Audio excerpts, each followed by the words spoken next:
morning. I don't know if you can see me. My name is Joanna Santana. I'm from Synergia, the Director of Family Support Services. And I am happy to inform that we have a vacancy in our programs, evaluation, non-Medicaid, for residents in Manhattan, educational advocacy, also for residents in Manhattan. And then we have housing advocacy program, case management, assisting families to get PWDD as family reimbursement.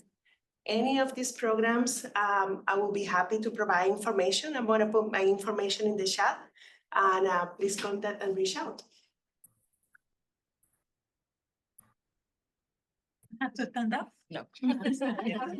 The same. Hi, good morning. My name is Rocio Ruiz from YAI. Regarding to services, we have some openings in behavior management services. This is a services that we work directly with the caregivers and their homes. And then if for any reason you have any family who live in Manhattan who will be in need or benefit from any behavior management support, we are here for that. Again, is Rocio Ruiz from YAI 212-273-6164. I have some flyers here. I'm going to also provide the digital ones to the members here.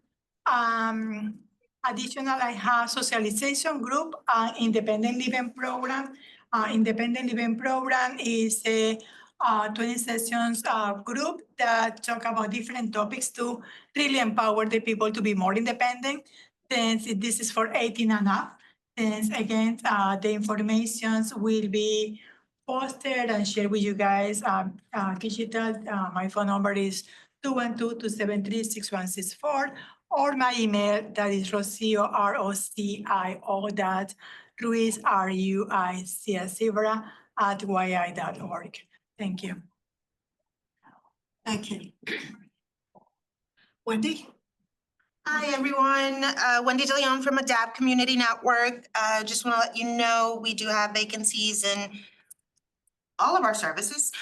DayHab, ComHab, Housing Advocacy, Home Modifications Program, Clinic, residential services as well, although you have to go through OPWDD, obviously. Also, we have funding for our family reimbursement program. Third quarter is almost ending. Fourth quarter is right around the corner. So please be sure to submit those applications for the families on your caseload or for families that are on this call.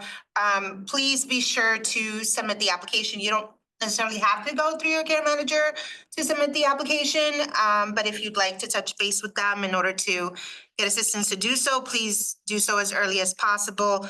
These months go by very quickly, and although funding is available not only for Manhattan, but all other boroughs, you want to make sure that you get that application in on time. It does take time to process, and there is a time limit. The state only allows us to review applications until about a month after the quarter's over in June. So just keep that in mind. And they have to be stamped June 30th. So just keep that in mind.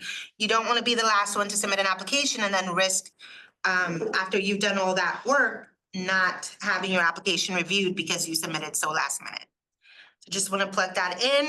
If you have any questions or would like to submit an application, please give us a call at 877-827-2666 or email us at projectconnect@adaptcommunitynetwork.org. You can also just visit our website at adaptcommunitynetwork.org for more information about our services or follow us on social media at AdaptWeChange. Thank you. Hi, good morning. My name is Alana Katz. I'm here from OHELP Cesara.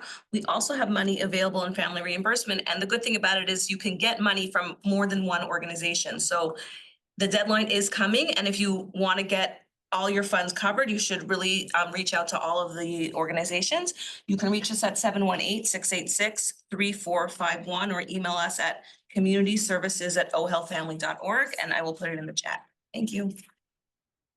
I'm sorry, just one last thing about family reimbursement. If you applied already, but you haven't hit that max of $3,000, you can apply again. If you collected a couple of more receipts since then, by all means, you can submit another application for those receipts.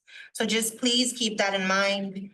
Again, it's one of those things, if we don't use it, we lose it in terms of the funding, so we definitely want to make sure that we can show that this is a very much needed program. So be it ADAPT, OHEL, whoever else here has family reimbursement, Synergia, and anybody there on the virtual call, by all means, please just apply somewhere. Thanks, Wendy. Any other announcements in the Zoom, Pat? Good morning, everyone. Pat Liu, Family Support Coordinator from GHO. Yes, GHO also has a fund available for Manhattan Family Reimbursement Fund. And as everyone said, the process is not that difficult. Just reach out and ask questions, and we will guide you through the whole process. And GHO also has family support, case management service to assist family who are new to the system. We can work with the family to prepare the eligibility package and also work through the whole process, hopefully to get them into the goal. It's getting a CCO. And for the adult waiver service, we have a community-based pre-vote. They have without and other employment service also available. And finally, we have a contract with CDNY Care Design, one of the CCO, to assist family who speak in Korean or Chinese with their in-TED and enrollment. So call me if you have any question, and I will put my contact information on the chat. Thank you. Thanks, Pat. Jay? Good morning, Jay Kleinman from LifeSpire. LifeSpire has openings in behavior management and parent training in Manhattan. So if you have somebody who's having behavioral issues in the home in Manhattan, just give me a call or shoot me an email. I will put all my information in the chat. I can also tell you as well about my phone is 646-338-5632. My email, I'll put it all in the chat. We have either remote or in person. We have Spanish or English. Okay, so that's pretty much it. Thank you. Thanks, Jay. Any other announcements? Then we'll move on to New York City Department of Health and Mental Hygiene updates. Any updates, Rihanna? Hi, good morning. No, we have no updates. We're getting ready to plan the two upcoming community service board subcommittee meetings, and those will be posted on our website as soon as those dates are finalized. And these meetings are open to the public, so I'll put the link to the website in the chat, so folks can, if you're interested, can go and take a look at past minutes, and of course any upcoming meetings for the DD subcommittee meetings. Thanks. Thanks, Rihanna. Moving on to New York State OPWDD updates. James or Sam, I know both of you are on. Hi, good morning. I'll do the updates today, and certainly, Sam, if you have any additional comments, please chime in. So I'm going to start out with just very briefly with self-direction. As you may or may not realize, we have issued the FI 3-year contract extensions. So they've been advanced to the state comptroller for final approval, but we have sent those contract extensions out to our FI providers. In the area of diversity, equity, and inclusion, Georgetown is hosting. They started in January, but I believe that there are still some sessions in March. They're undergoing a family listening session. This time around, it's for 18 years and older, for parent, legal guardian, or other family member who is most knowledgeable of the interests and needs of a person with IDD. Family members or individuals who are familiar with the experiences of accessing and receiving supports from OPWDD and its providers. The listening sessions also are going to be offered in group or individual phone sessions. There is a consent form that has to be signed to participate, and folks have to have the ability to participate by phone or over their computer. There is a $25 gift card to honor people's time that would be offered. When I'm done with the presentation today, I will put some links in the chat, including a link to the family listening sessions.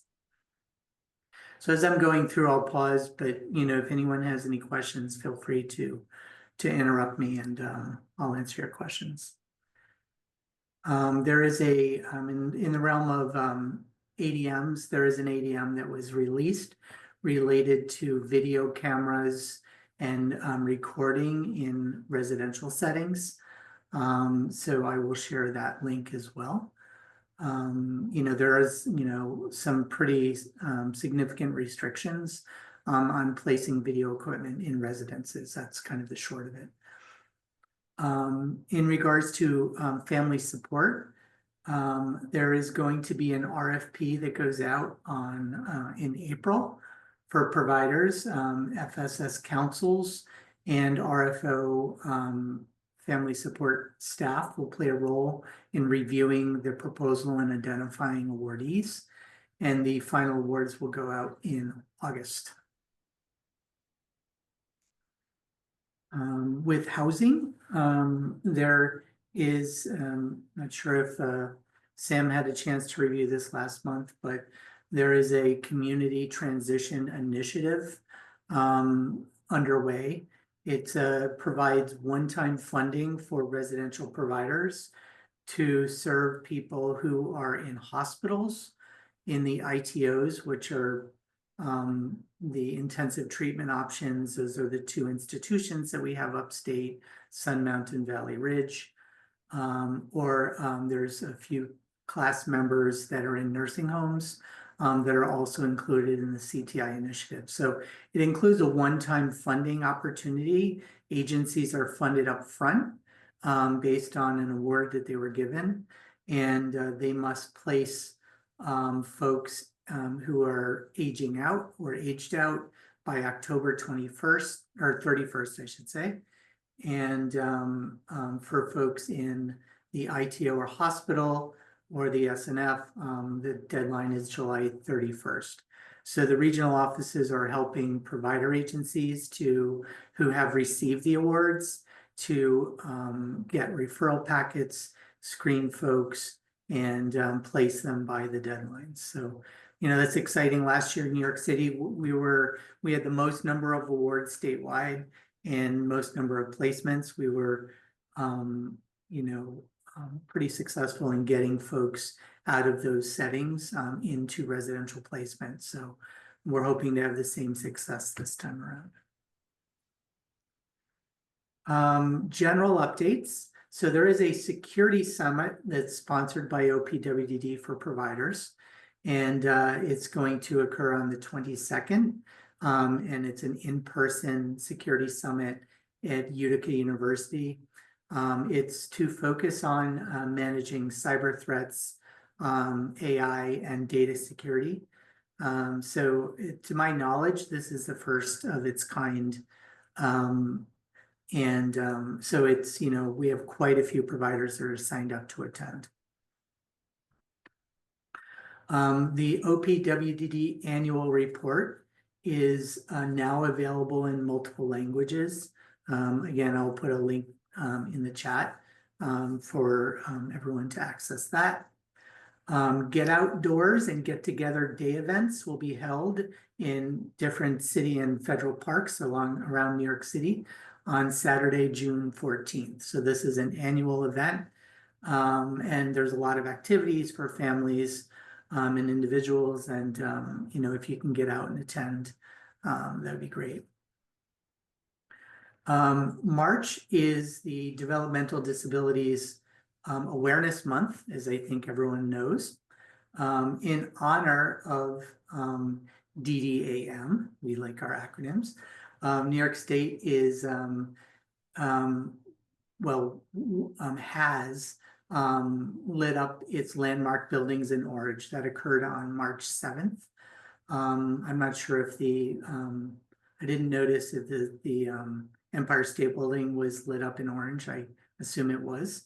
And it's to commemorate the importance of recognizing contributions and talent that the developmental disability community adds to the overall diversity of New York State.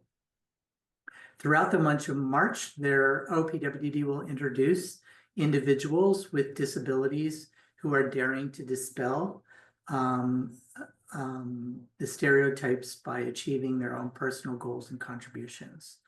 So if you go to our agency website, there are 4 or 5 individuals, Marisol, Dylan, and Paul and Hava, that have shared their stories. There is a YouTube video there, and additional names will be added throughout the month.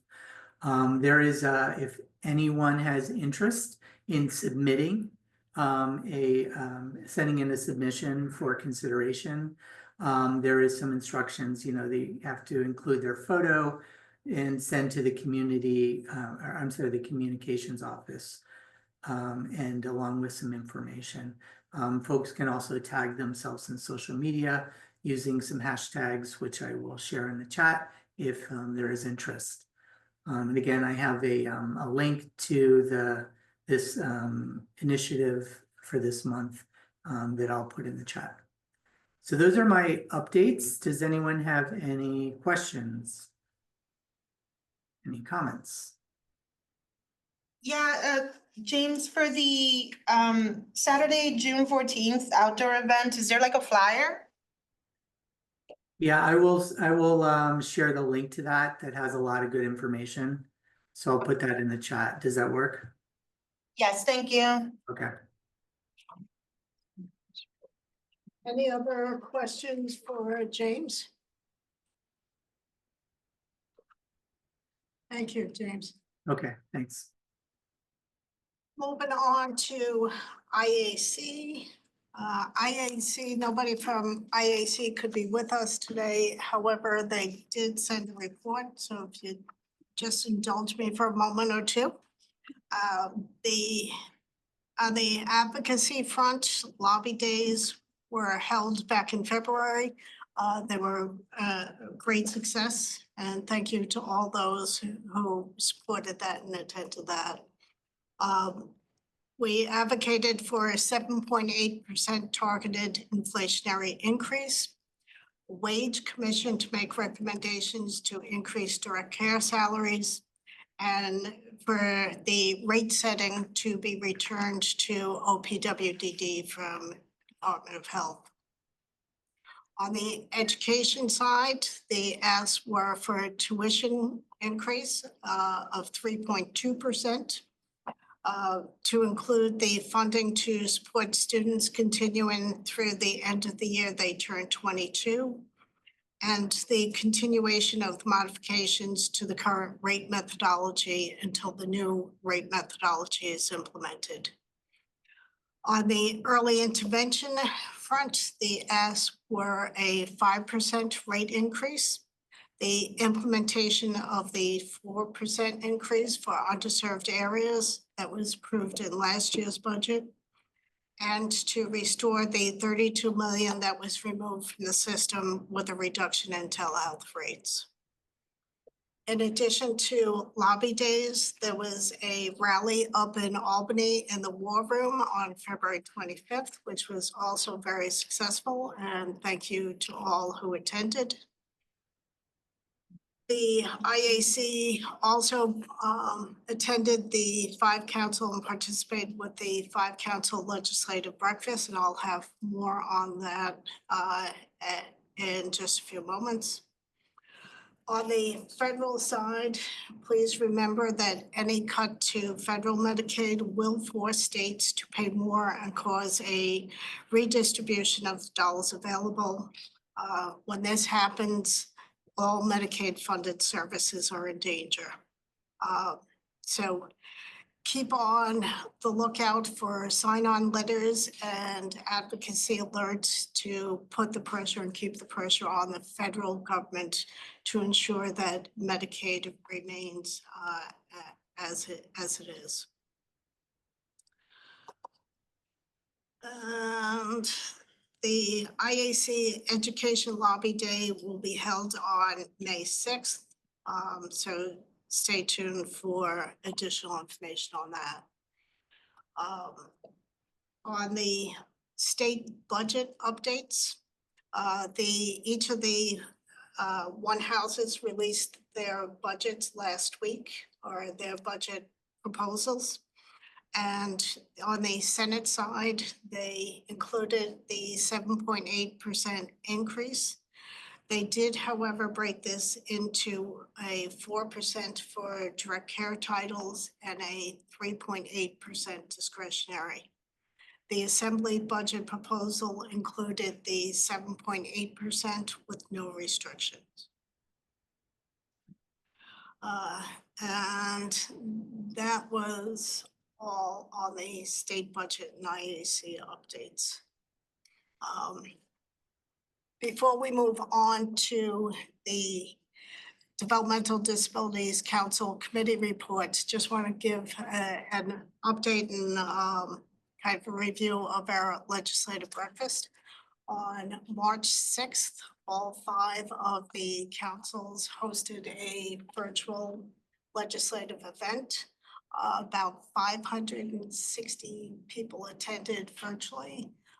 We did have more legislative participation this year than in the past. So that was very good to see. And you can, if you were not able to make it, you can view the video on our website. It is already there.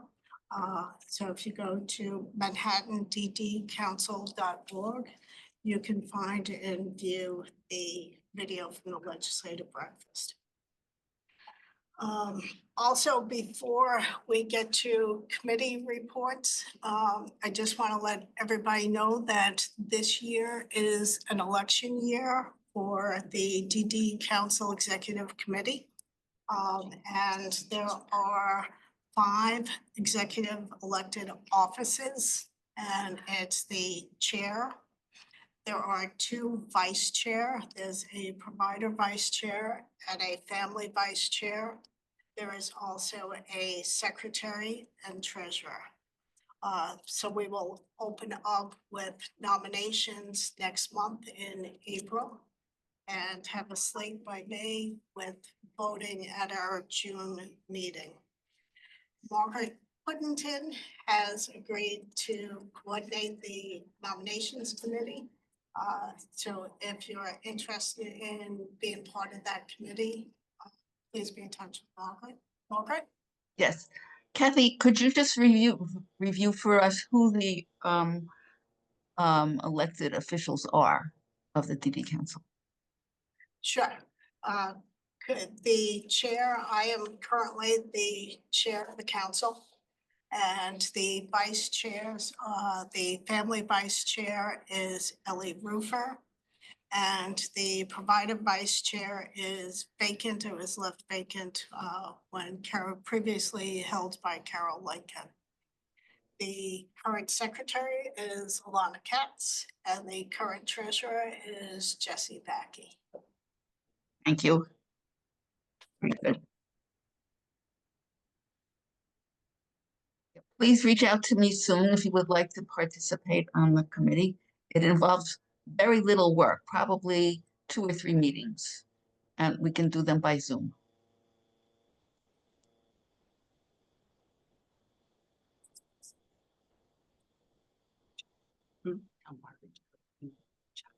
Yeah. Margaret, can you just put your email in the chat? Certainly. Thanks. Moving on to committee reports then.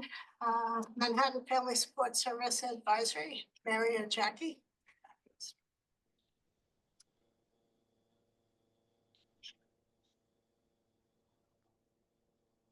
Jackie, you want to start? I just lost. Oh, there she Trying to unmute.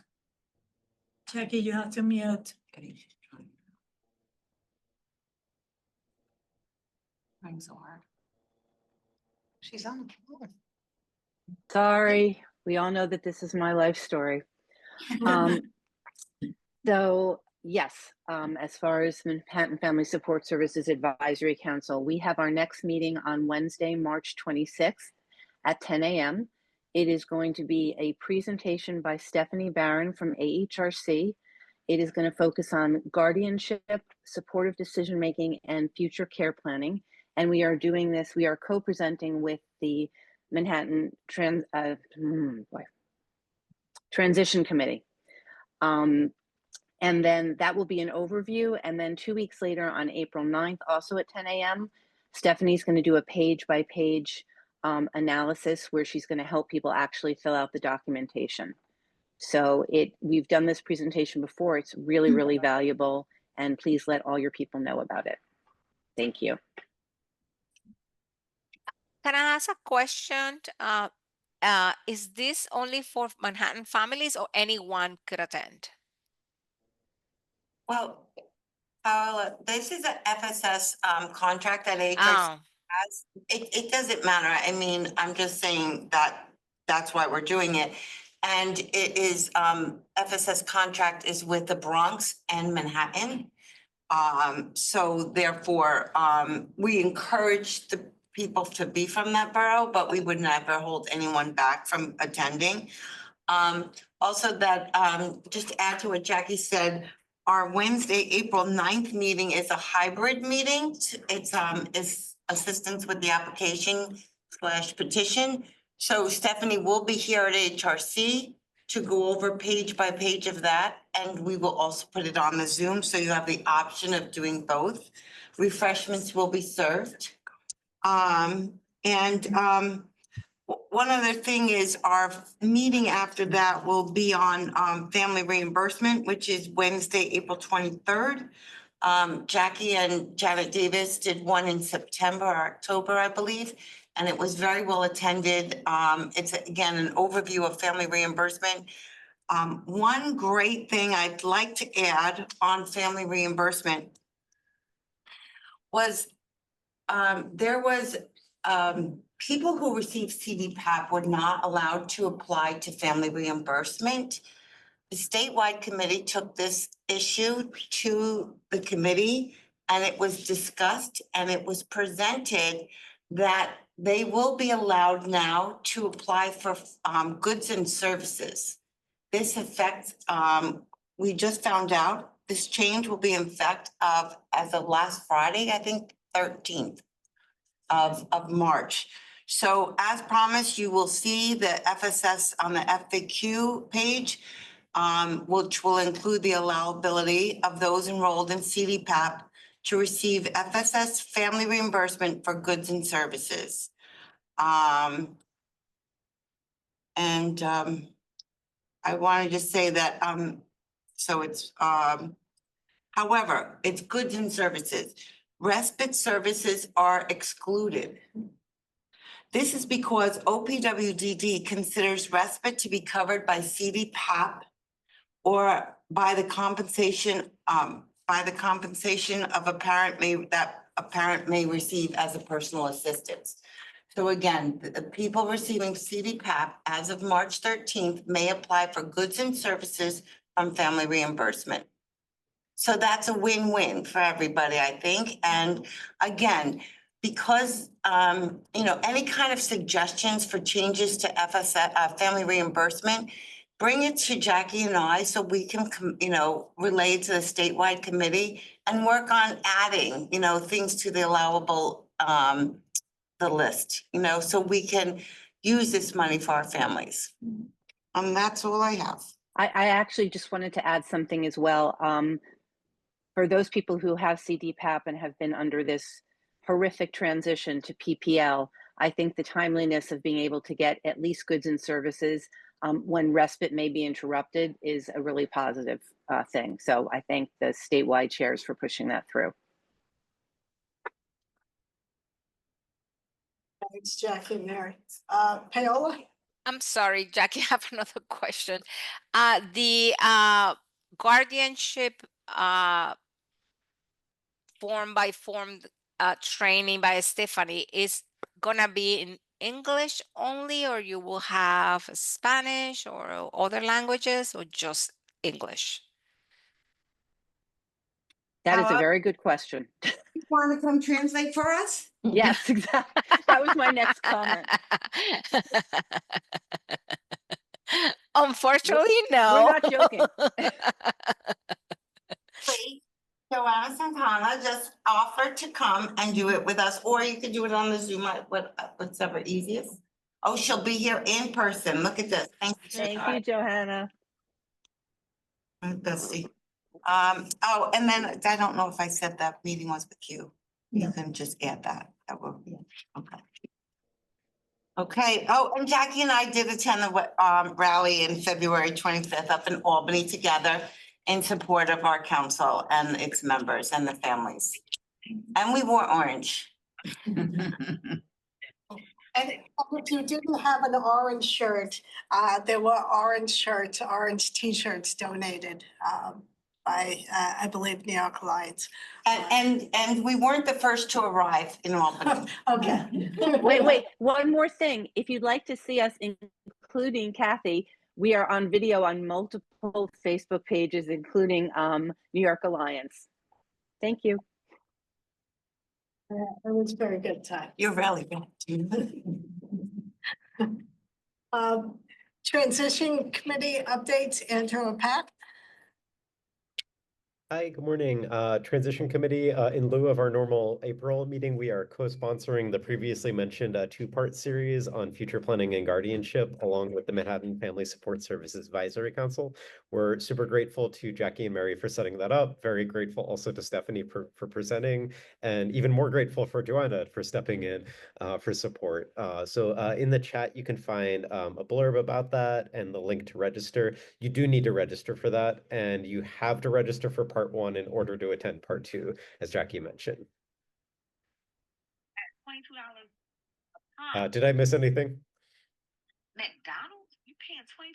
So what are you ordering? Thanks, Andrew. Family and Minor Information Committee, Wendy? Hi, everyone. So we had a meeting last week where we discussed the changes to CDPAP. There was about 40 of you who attended, so thank you for that. There's a little glitch with the video, but I'm hoping to be able to send the video out to Andrew and send a mass email with a copy of the presentation this week. So keep an eye out for that if you weren't able to attend, or if you did and just want to review the information provided. Our next meeting, which will be co-hosted with the Manhattan Family Support Services Advisory Committee, it's a long name, will be April 23rd, and it'll be on family reimbursement. We will be doing the actual presentation on family reimbursement, but we do want to invite the provider agencies who are providing family reimbursement services in Manhattan to please join us. You'll have some time to plug in your own program, or if you cannot join us that day, please send us either a flyer or maybe a little blurb that you'd like us to include as part of your program. We are doing this to plug in every agency, so even though I am with ADAPT and will be plugging in ADAPT. We want to give the opportunity to all agencies to be able to promote their family reimbursement program. So please email me at wdeleon, that's WDELEON @adaptcommunitynetwork.org. And again, that's April 23rd, Wednesday, 10 a.m. And that is it. I believe it'll be our last meeting for the fiscal year. I'm trying to think what year, the fiscal year, because we are in the process of planning for the fair, which will be the next time we, the next meeting we kind of focus on after that. And that's it. Oh, Just wanted to also mention, we are in the process, and by we, I mean, Jasenia and her colleague from Esperanza Center are in the process of updating the directory, the Family Support Services Directory. You should have received an email by now. If you have a Family Support Services contract and you have not, again, please reach out. I can't remember the name of the person who's doing it, but please reach out to me, wdeleon@adaptcommunitynetwork.org, and just let us know, because we definitely want to include all the family support services programs in that directory. And, you know, we're gonna be wrapping it up pretty quickly because we want it to be available for the fair. So just keep that in mind. I didn't know if you had that on your list for later, but maybe I'm not. Okay, and that, I believe, is it for today. Again, thank you all so much for your patience at the beginning of this meeting. And after 5 years of doing these things, you just never know what's coming next. So, thank you, and our next meeting will be on April 15th, and it will be hybrid. And our host location this time will be New York Lawyers for the Public Interest, located, thank you, Mayala, at 151 West 30th Street on the 11th floor.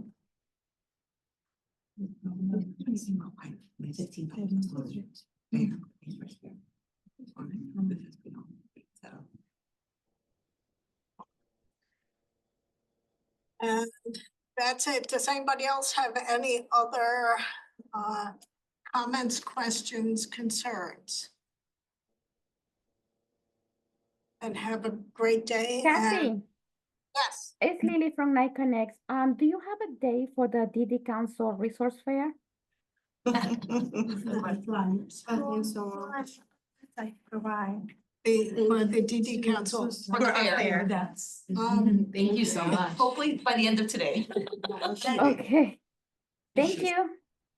Unofficially, I can tell you that it's slated for June 20th, but I am waiting for final confirmation from CUNY Graduate Center. So at this point, it is Friday, June 20th.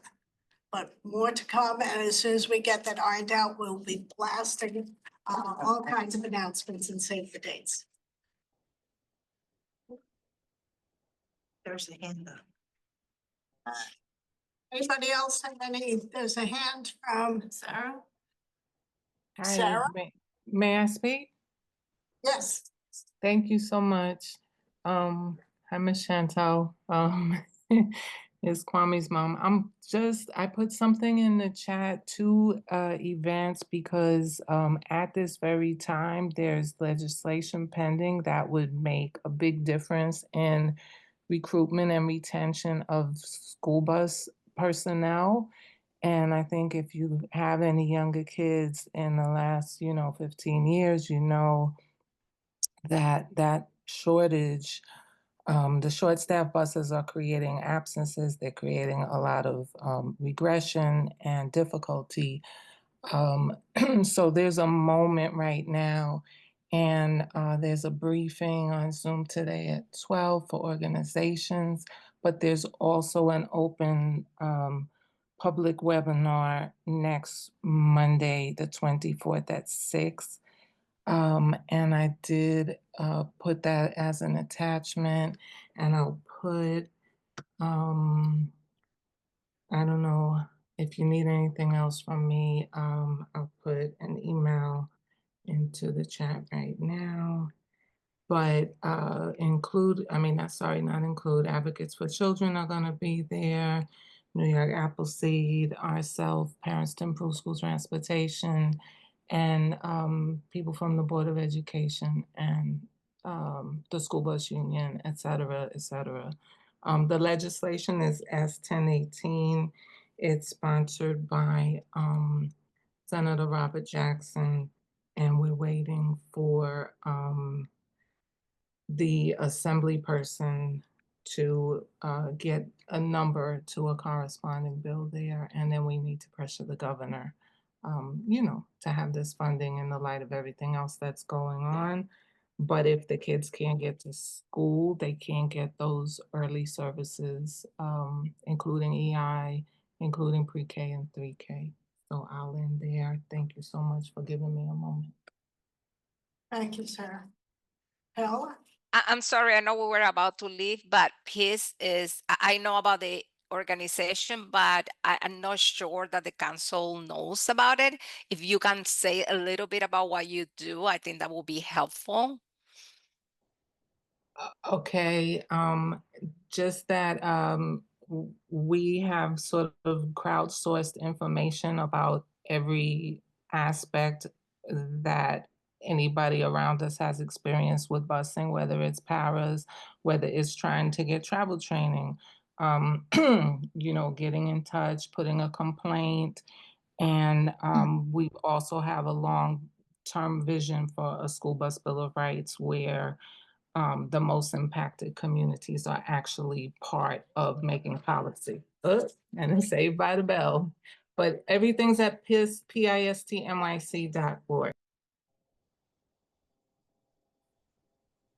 Thank you. Thank you. Anything else? Any final words? Then thank you so much for your participation today, and we shall see you all either in person or virtually next month. Thank you.